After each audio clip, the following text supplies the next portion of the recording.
እያየን ባለነው የኤአይ እድገት ምክንያት የሚጠፉ ስራዎች ይኖሩ ይሆን? ልጆቻችንን ዛሬ ምን ብናስተምራቸው በኤአይ ዘመን ተወዳዳሪ መሆን ይችላሉ? በኤአይ ምክንያት ከስራ ገበያው ላይ የሚጠፉ ሙያዎችስ ይኖሩ ይሆን? እነዚህን ጥያቄዎች የሚመልስልን ከኤአይ አብዮት ጀርባ ያለውና የትሪሊየን ዶላር ኩባንያ መሪ ጄንሰን ሁዋንግ ነው። ሰላም ቤተሰቦች፣ በዚህ ፕሮግራም ዓለምን በፍጥነት እየቀየረ ካለው የሰው ሰራሽ አስተውሎት ጀርባ ስላለው አንድ ግዙፍ ተቋምና የተቋሙ መሪ ከላይ ያነሳናቸው ጥያቄዎች ጨምሮ የተለያዩ ጉዳዮችን እንዳስሳለን። አብራችሁን ቆዩ።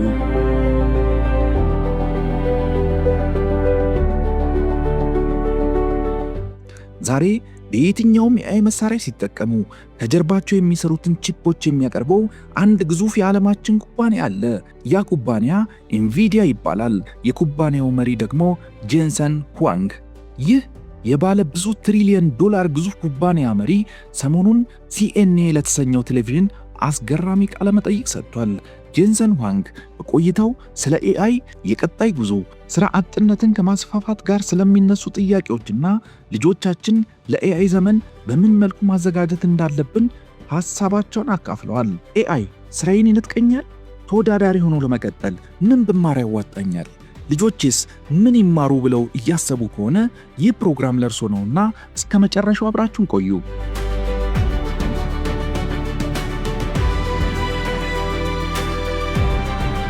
ኢንቪዲያ ዛሬ በዓለም ላይ የምናያቸውን እንደ ቻትጂፒቲ ካሉ የኤአይ መሳሪያዎች ጀምሮ እስከ ራሳቸውን እስከሚያሽከረክሩ መኪኖች ድረስ ያሉ የቴክኖሎጂ ውጤቶች በሙሉ መረጃ እንዲያመነጩ የሚያደርጉትን የኮምፒውተር ቺፖችን የሚያመርት ግዙፍ የቴክኖሎጂ ተቋም ነው። በአሁን ሰዓት የዚህ ድርጅት የገበያ ዋጋ ወደ 5 ትሪሊየን ዶላር ገደማ ደርሷል። ይህ በፕላኔታችን ላይ ካሉ ውድ ኩባንያዎች መካከል አንዱ የሚያደርገው ሲሆን ለዓለም የኤአይ ኢንዱስትሪ የጀርባ አጥንት ሆኖ እያገለገለ ይገኛል።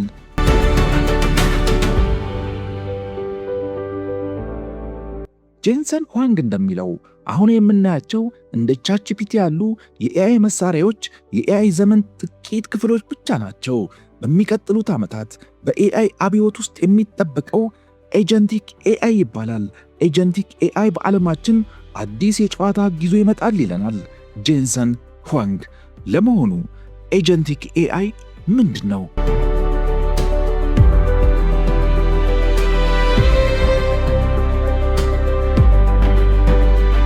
It has the ability to do things autonomously with very little supervision or a lot of supervision, just like people.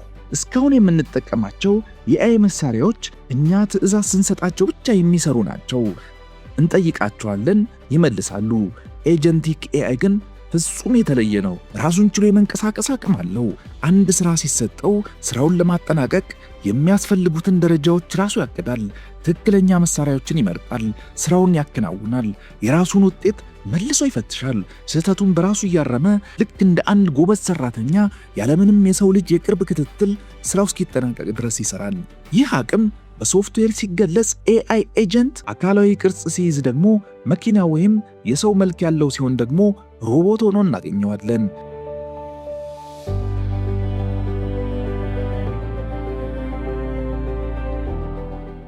ጄንሰን አጠቃላይ የኤአይ ኢንዱስትሪውን በቀላሉ ሲገልጸው በባለ 5 ደረጃ ኬክ ይመስለዋል። AI is not just a model, AI is really a 5-layer cake. እንደ ጄንሰን ሁዋንግ የመጀመሪያው የኬኩ ክፍል ኢነርጂ ነው። ኤአይ ትዕዛዝን ወስዶ በቅጽበት መረጃዎችን ለማመንጨት እጅግ ከፍተኛ ኤሌክትሪክ ኃይል ይፈልጋል። ሁለተኛው የኬኩ ክፍል ቺፕስ ነው። ይህ የኢንቪዲያ ዋናው ስራው ሲሆን ከፍተኛ የኤአይ ስሌቶችን የሚያስሉ ልዩ ፕሮሰሰሮች የሚሰሩበት የሃርድዌር ደረጃ ነው። ያለዚህ ደረጃ ሌላኛው የኬኩ ክፍል አይታሰብም ይለናል ጄንሰን ሁዋንግ። ጄንሰን ሁዋንግ እንደሚያስረዳው ሶስተኛው ደረጃ መሰረተ ልማት ነው። በኤአይ ኢንዱስትሪ መሰረተ ልማት ዳታ ሴንተርስ፣ የኃይል ማስፋፊያ ስርዓቶች፣ የማቀዝቀዣ ዘዴዎችና እነዚህን ቺፖች ወደ ክላውድ አገልግሎት የሚቀይሩ የሶፍትዌር መሰረተ ልማቶችን ያካትታል። ይህ ደረጃ ብቻውን በዓለም ዙሪያ በሚሊዮን ለሚቆጠሩ ኤሌክትሪሻኖች፣ ግንባታ ሰራተኞች፣ አርኪቴክቶችና የኔትወርክ መሐንዲሶች አዳዲስ የሥራ ዕድሎችን እየፈጠረ ነው። electricians and plumbers and construction workers, architects and designers and technicians and networking engineers. Just the number of jobs are very big, hundreds of thousands just in the United States alone. And so probably millions around the world. And they just keep going up. ሌላው የኤአይ ደረጃ ሞዴል እንደሆነ ጄንሰን ሁዋንግ ይጠቅሳል። አብዛኛው ሰው ኤአይ ሲባል በአእምሮ ውስጥ የሚስለው ደረጃ ማለት ነው። መተግበሪያ ወይም አፕሊኬሽን የመጨረሻውና አምስተኛው የኬኩ ክፍል ነው። ይህ በቀጥታ የሰዎችን የዕለት ተዕለት ሕይወትን የሚነካው ደረጃ ነው። ሁሉም ሰው በየሙያው ስራውን በብቃት እንዲሰራ የሚያደርገው ይህ ደረጃ ነው። ኤአይን በዚህ መነጽር ስንመለከተው አንድ ትንሽ ሶፍትዌር ሳይሆን ከኃይል ማመንጫ ጣቢያዎች ጀምሮ እስከ ስልክ መተግበሪያ ድረስ የተዘረጋ ሙሉ አዲስ ዓለም አቀፍ ኢንዱስትሪ መሆኑን እንረዳለን ይለናል ጄንሰን ሁዋንግ።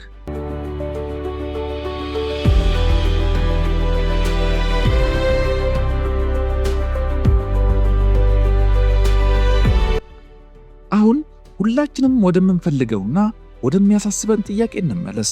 በዓለም ዙሪያ ያሉ ኩባንያዎች በኤአይ ላይ በቢሊዮን የሚቆጠር ዶላር እያፈሰሱ በሌላ በኩል ደግሞ ሰራተኞቻቸውን እየቀነሱ ነው። ታዲያ በቀጣይ ብዙ ሰዎች ስራ ማጣታቸው የማይቀር ነው የሚል ጥያቄ ሲነሳ የጄንሰን ሁዋንግ ምላሽ ግን ከዚህ በፍጹም የተለየ ነው። You're not going to lose your jobs to AI. You're going to lose your job to somebody who learned AI better than you. ጄንሰን ጥያቄውን ጠቅልሎ ጉዳዩን ሲያስረዳ በኤአይ ምክንያት ስራችሁን አታጡም፣ ነገር ግን ስራችሁን የምታጡት ኤአይን ከናንተ የተሻለ በተማረና በተግባር በዋለ ሌላ ሰው ነው ይለናል። ለዚህ አባባሉ ታሪክን እንደ ማስረጃ ያነሳል። ይህ ጥያቄ አዲስ ቴክኖሎጂ በመጣ ቁጥር በተደጋጋሚ ይከሰታል። መኪና ሲመጣ ብዙ ዝግብ ነበርበት። የግል ኮምፒውተር በመጣ ጊዜም ሰዎች ስራችንን ሊያጠፋ ነው፣ ሰነፍ ልንሆን ነው ብለው ፈርተው ነበር ይለናል።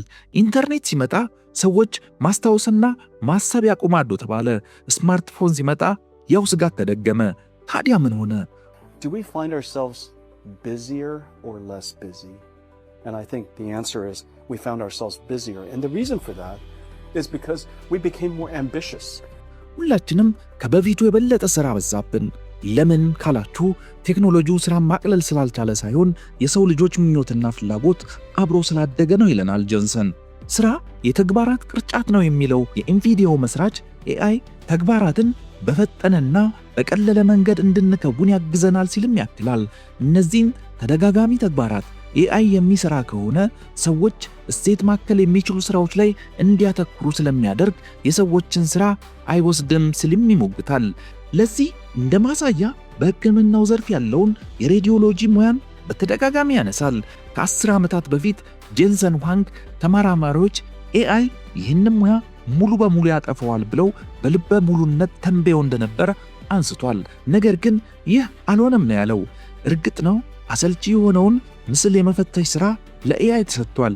ነገር ግን የሬዲዮሎጂስቶች ፍላጎት ቁጥራቸውና ደሞዛቸው ከምንጊዜውም በላይ ጨምሯል ነው የሚለን ጆንሰን። ሌላ ታሪካዊ ምሳሌ እኒ ብሎም ይቀጥላል። የፈረስ ጋሪዎችን ተክቶ መኪና በመጣ ጊዜ ምን ተፈጠረ ስልም አስረግጦ ይጠይቃል። የፈረስ ጋሪ ለዘመናት የኖረ ግዙፍ ኢንዱስትሪ ነበር። መኪና ሲመጣ ያ ኢንዱስትሪ ሙሉ በሙሉ ጠፋ። ነገር ግን አዳዲስ ፋብሪካዎች ተገነቡ። በሚሊዮን የሚቆጠሩ አዳዲስ የሥራ ዕድሎች ተፈጠሩ። መንገዶች በሙሉ በአዲስ መልክ እንዲሰሩ ምክንያት ሆነ። ሕፃናት መንገድ ላይ በነፃነት ይጫወቱ ስለነበር መጀመሪያ ላይ መኪናዎች ሕፃናትን ይገድላል ተብሎ ተፈርቶም ነበር። መፍትሄው መኪናን ማገድ ሳይሆን የእግረኞችን መንገድ መስራትና የትራፊክ ሕጎችን ማውጣት ነበር።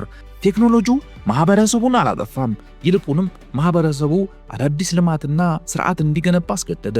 ኤአይ አሁንም እያደረገ ያለው ይህንኑ ነው ብሎ ጄንሰን ሁዋንግ ለውጡን መገዳደር ሳይሆን ከለውጡ ጋር አብሮ መሄድ እንደሚያስፈልግ አስረግጦ አንስቷል።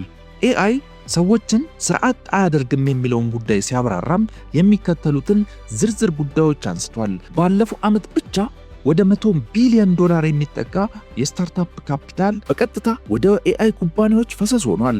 ይህ ከዚህ በፊት የሌሉ አዳዲስ የሥራ መስኮችን ፈጥሯል። በሌላ በኩል ላለፉት 150 ዓመታት ዓለማችንን በኢንዱስትሪ አብዮት በኮምፒውተርና በኢንተርኔት ዘመንም ጭምር አልፋለች።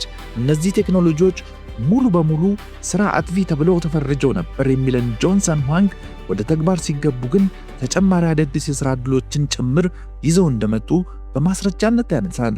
ጄንሰን ሁዋንግ የሠራተኞችን ቅነሳ በኤአይ ላይ በሚያመካኙ ሥራ አስኪያጆች ላይም ከፍተኛ ትችት ይሰነዝራል። እሱ እንደሚለው ብዙ ኩባንያዎች አሁን ለሚያደርጉት የሠራተኞች ቅነሳ ኤአይን እንደ ምቹ ሰበብ እየተጠቀሙበት ነው። ኤአይ በሰፊው ጥቅም ላይ መዋል የጀመረው በቅርብ እንደመሆኑ ከዓመታት በፊት ለተጀመረው የሠራተኞች ቅነሳ አሁን ያለን ቴክኖሎጂ ተጠያቂ ማድረግ ምክንያታዊ አይደለምም ይላል። The narrative that connects AI to job loss, for many of the CEOs that are doing it, it is just too lazy. እዚህ ላይ ዋናው ቁም ነገር ኤአይ ሥራም ሙሉ በሙሉ አያጠፋም የሚለው ጉዳይ ነው። ነገር ግን በሥራ ውስጥ ያሉ ተደጋጋሚ ተግባራትን ኤአይ በቀላሉ ስለሚሰራቸው ይህን የሚሰሩ ሰዎች እሴት ወደሚፈጥረው ሥራ መሄድ ይኖርባቸዋል። ለዚህም ቴክኖሎጂውን ቀድሞ መማርና ከለውጡ ጋር እኩል መራመድ ወሳኝ ነው።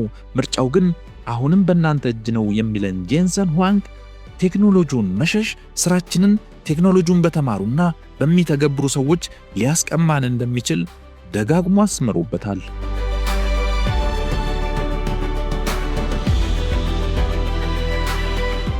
ታዲያ በዚህ በኤአይ ዘመን ልጆቻችን ተወዳዳሪነታቸውን ጠብቀው እንዲቀጥሉ ምን መማር አለባቸው ለሚለው ጥያቄ የኤንቪዲያው ዋና ሥራ አስፈጻሚ ጄንሰን ሁዋንግ ያለው ምላሽ ሊያስገርማችሁ ይችላል። ምክንያቱም የአዳዲስ ቴክኖሎጂዎችን ዝርዝር በፍጹም አልጠቀሰም። የእሱ ቀጥተኛና አጭር መልስ ምንም የተቀየረ ነገር የለም የሚል ነው። Are you advising them to use AI to elevate their learning, to elevate their profession when they can? Or are you telling them, don't use this technology and let other people use it? And so I have no question in my mind that every single parent is saying, you have to learn about this technology, use it wisely, but use it to elevate yourself. ከቴክኖሎጂው መምጣት በፊት የነበሩ እውነተኛ የሰው ልጅ ክህሎቶች የሚባሉት ታሪክ የመናገር ብቃት፣ ትክክለኛ ጥያቄ መጠየቅ ጥበብ፣ ስሜታዊ ብልሃትና የኪነ ጥበብ እሴቶች አሁንም ይበልጥ ወሳኝ መሆናቸውን አስረግጦ ያነሳል። ጄንሰን ሁዋንግ ዋቢ ሳቢ የተሰኘውን የጃፓን ጥልቅ ፍልስፍና በማንሳት ኤአይ ፍጹም የሆነና በብዛት የተመረቱ ውጤቶችን እጅግ ባረከሰበት ዓለም ውስጥ የሰዎች እውነተኛ ስሜትና ንክኪ ያረፈባቸው ሥራዎች ዋጋቸው ይበልጥ እንደሚጨምር ያስረዳል። አንድ ሰው ፊልም ቢሰራ፣ ዲዛይን ቢያደርግ ወይም ኮድ ቢጽፍ ራሱን ሊጠይቅ የሚገባው ዋናው ጥያቄ ኤአይ የምሰራውን ሥራ ጥራትና ብዛት ከፍ ለማድረግ እንዴት ሊረዳኝ ይችላል የሚለው ብቻ ነው ይላል። ይህ የአስተሳሰብ ለውጥ አሰልችና ተደጋጋሚ ተግባራትን በደቂቃዎች ውስጥ በማጠናቀቅ ሙሉ አቅማችንን ዋናው የፈጠራ ሥራችን ላይ ለማዋል ያስችለናል ይለናል። ይህ እይታ ልጆቻችን የቴክኖሎጂው ጥገኛ ሳይሆኑ ራዕይና የፈጠራ አቅማቸውን ይዘው ኤአይን እንደ አጋዥ መሳሪያ የሚጠቀሙ የቴክኖሎጂ መሪው ያደርጋቸዋል። በአጠቃላይ እንደ ጄንሰን ሁዋንግ አገላለጽ ቴክኖሎጂውን የመፍራት ስጋትን ወደ ታላቅ የዕድል በር በመቀየር ራሳቸውን እንደ መሪ የሚያዘጋጁ ወጣቶች ብቻ በዚህ አዲስ ዘመን ተወዳዳሪነታቸው ቀጣይ ይሆናል ሲልም ይደመድማል።